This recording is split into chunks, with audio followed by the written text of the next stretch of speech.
আজকের দেশের পরিস্থিতি যতটুকু আমরা অস্বাভাবিক ভেবেছিলাম ততটা অস্বাভাবিক না। কারণ দেশে পুলিশ নিয়ন্ত্রণ করার জন্য পুলিশ প্রশাসন খুব তৎপরতা চালাচ্ছে। তারা ঠিক মতন দায়িত্ব পালন করছে। আমরা এখন বর্তমানে আছি পুলিশ হেডকোয়ার্টারের সামনে। আমরা এখন যাচ্ছি মালিবাগ রেলগেট। মালিবাগ হয়ে যাব মগবাজার। দেখাতে পারবো আপনাদেরকে মানুষের চলাচল স্বাভাবিক, খুব একটা যানজট নেই রাস্তা বলতে গেলে। আর খুব একটা বড় গাড়ি নাই, তারপরও কোনো ঝামেলা নাই এবং মানুষের ভিতরে একটা ভয় বা আতঙ্ক বিরাজ করছে না। সবাই স্বাভাবিকভাবে চলাফেরা করছে, এটাই স্বাভাবিক। আসলে এই দেশে কী হবে না হবে এগুলো নিয়ে চিন্তা ভাবনা না করাটাই বেটার।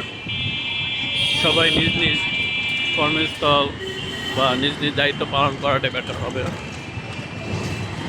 হলো মালিবাগ মোড়। মালিবাগ মোড়ে প্রশাসনের গাড়ি দেখা যাচ্ছে। এই যে প্রশাসন তাদের ডিউটি পালন করছে।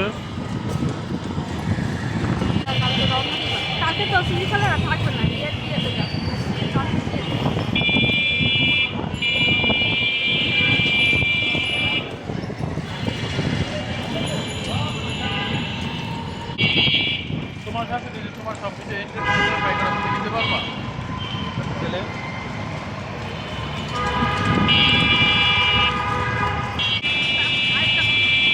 আমরা এখন মগবাজার মোড়ে আছি। মগবাজার মোড়ে সেরকম কোনো ঝামেলা নাই, যে পুলিশ নিরাপত্তা পালন করছে।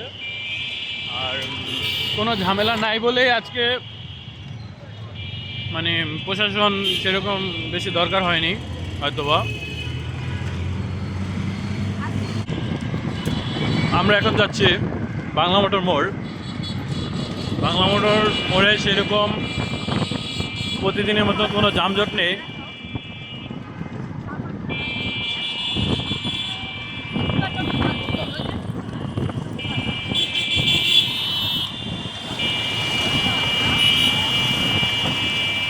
সবাই সবার মতন গাড়ি চালাচ্ছে, কিন্তু বাস খুব একটা কম।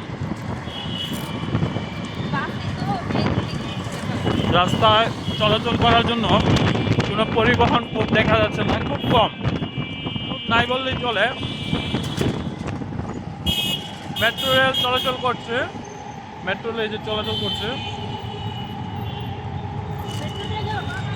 প্রশাসন আসলে তাদের দায়িত্ব পালন করছে, খুবই ভালো লাগছে তাদেরকে দেখে। তারা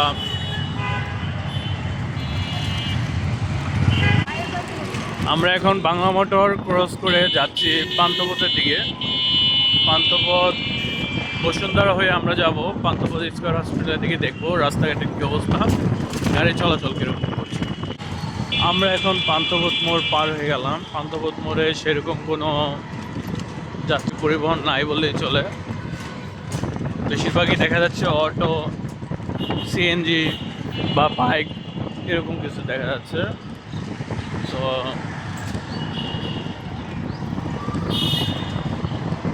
তাহলে সবাই ভালো থাকবেন, সবাই সাবস্ক্রাইব করবেন আমার চ্যানেলকে।